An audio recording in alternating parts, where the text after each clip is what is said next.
Absolute resonance के इस episode की शुरुआत में हम देखते हैं कि क्रिम्सन सी के ऊपर से लीलो की जो पार्टी होती है वो पानी को पूरी तरीके से पार कर रही होती है और मुश्किल से ही इनको दूसरी एकेडमीज के एक दो लोग मिल रहे होते हैं, लेकिन वो लोग तुरंत ही इनको अवॉइड कर रहे होते हैं इनकी फॉर्मेशन से घबरा के। और लीलो जो होता है सोचता है कि अभी हम काफी अच्छी तरीके से आगे बढ़ रहे हैं और अगले 5 घंटों में हम शायद तक लॉन्ग बॉन आइलैंड पे पहुंच जाएंगे। और लीलो जो होता है कहता है कि किंगर आखिर क्या हुआ। तो लिंक्विंग जो होती है कहती है कि वाटर मेम्ब्रेन के साथ कुछ तो गड़बड़ है, क्योंकि एनवायरनमेंट जो है वो बिल्कुल भी नहीं बदला है, लेकिन जिस रेट से वाटर मेम्ब्रेन डिसॉल्व हो रही है तभी से जब से हमने पहली बार फेरी रीजन में एंटर किया है और तकरीबन ये डबल साइज की हो गई है। तो लीलो जो होता है कहता है कि सभी लोग रुक जाओ और चौकन्ने हो जाओ, क्योंकि शायद हमने किसी के इल्यूजनरी एरे में एंटर कर लिया है। और जैसे सभी लोग एक इल्यूजनरी एरे का सुनते तो चौंक जाते हैं और कहते हैं कि इससे वाकई में काफी बुरा सा महसूस हो रहा है। जबकि लीलो जो होता है वाटर रेजोनेंस की 8 वाटर स्पिट आई का इस्तेमाल करता है, जिसकी वजह से सभी की आंखों के पास चश्मा सा बन जाता है वाटर का। और जैसे लोग इस चश्मे से देखते तो इन सभी के होश उड़ जाते हैं, क्योंकि अभी इनको फायर का एक सी नजर आ रहा होता है और इनको भी बिल्कुल भी समझ में नहीं आता है कि आखिर ये लोग कैसे फायर सी के बीचों बीच आ गए। और ऐसा दिखता है कि कोई यही के यही ही इन्हें रोकना चाहता है। और लीलो जो होता है कहता है कि हमने जो बिना किसी आवाज के इल्यूजनरी एरे के अंदर एंटर किया है, तो जहाँ तक ये पावर सिर्फ उसकी ही हो सकती है। तो लिंक्विंग भी चौंकते हुए कहते हैं कि तो क्या ये लूमिंग है, हमारी उसके साथ तो किसी भी तरह की दुश्मनी तो नहीं है, तो आखिर वो क्यों हम पे अटैक करेगी। तो लीलो जो होता है कहता है कि ऐसा दिखता है कि किसी ने उसके साथ टीम अप किया है, क्योंकि हमारे अलावा यहाँ पे कोई और भी प्रेजेंट है, इसलिए जिंग ताइजू यहाँ पे छिपना बंद करो। तो जिंग ताइजू कहता है कि तुमने तो वाकई में काफी जल्दी इसका पता लगा लिया है। तो लीलो भी कहते हैं कि क्या यहाँ पे कोई और नहीं है, और अगर यहाँ पे अभी तुम और मैं है तो लूमिंग कहाँ पे है। तो जिंग ताइजू कहता है कि उसने तो बस मेरी इस इल्यूजनरी एरे को सेट करने में मदद की थी, और जहाँ तक उसे हमें लड़ता देख के यहाँ पे काफी खुशी होगी। तो इस पर लीलो जो होता है ये कहता है कि जब कोई साइड में बैठ के दूसरों की फाइट को देखने के लिए तैयार हो जाता है तो यहाँ तक कि इसका मतलब भी यही होगा कि वो हमारे साथ ही निपट रही है। और ऐसा दिखता है कि जिंग ताइजू तुम्हें इस चीज की बिल्कुल भी चिंता नहीं है कि वो भी क्लाउड लेडर पे बस हमसे कुछ ही स्टेप्स पीछे थी। तो जिंग ताइजू जो होता है ये कहते हैं कि मेरे नजरिए में तुम उससे कहीं ज्यादा डेंजरस हो, तो अकेडमी के लिए मुझे हर हाल में ये तो करना ही पड़ेगा। और इतना कि जिंग ताइजू जो होता है काफी खतरनाक तरीके से बनाना लीफ फैन को एक काफी खतरनाक अटैक कर देता है। और जैसे क्वीन सिलो इसके पास ये गोल्डन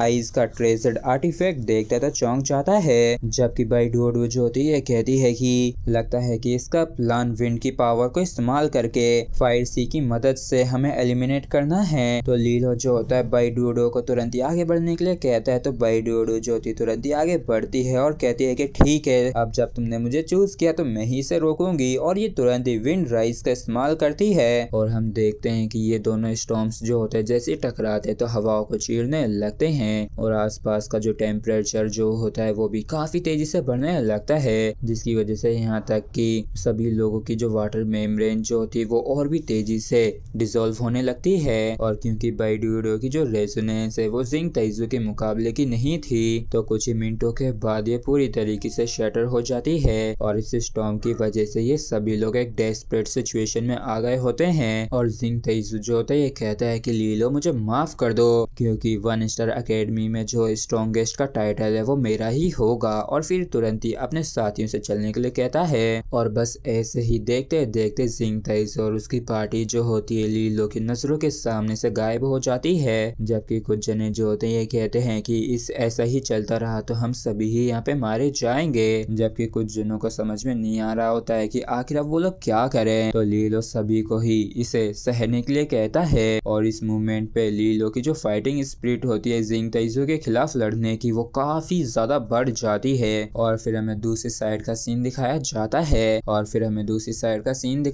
है जहाँ पे ये बंदा कहता है कि यहाँ से बाहर निकलने के लिए 3 स्टेप लेफ्ट में लेना है, जिसके बाद 1 स्टेप पीछे लेना है। ब्रदर सिंह आप तो सच में काफी अमेजिंग है। तो कोई और कहता है कि ब्रदर सिंह आखिर आप यहाँ से क्यों नहीं जा रहे हैं, जबकि सब जिंग ताइजू जो होता है सोच रहा होता है कि सिर्फ 1 और और स्टेप यहाँ से बाहर निकलने के लिए। और ये जो मेथड है ये फॉर्मेशन को तोड़ने के लिए है जिसे लूमिन ने मुझे बताया था, लेकिन क्या वो सच में हमें करेक्ट मेथड देगी इस फॉर्मेशन को तोड़ने के लिए। और इसी के साथ फ्रेंड्स हमारा एपिसोड यहीं पे खत्म होता है। अगर आप लोगों को वीडियो अच्छा लगा हो तो प्लीज चैनल को सब्सक्राइब और वीडियो को लाइक करना बिल्कुल भी ना भूलें। Thank you.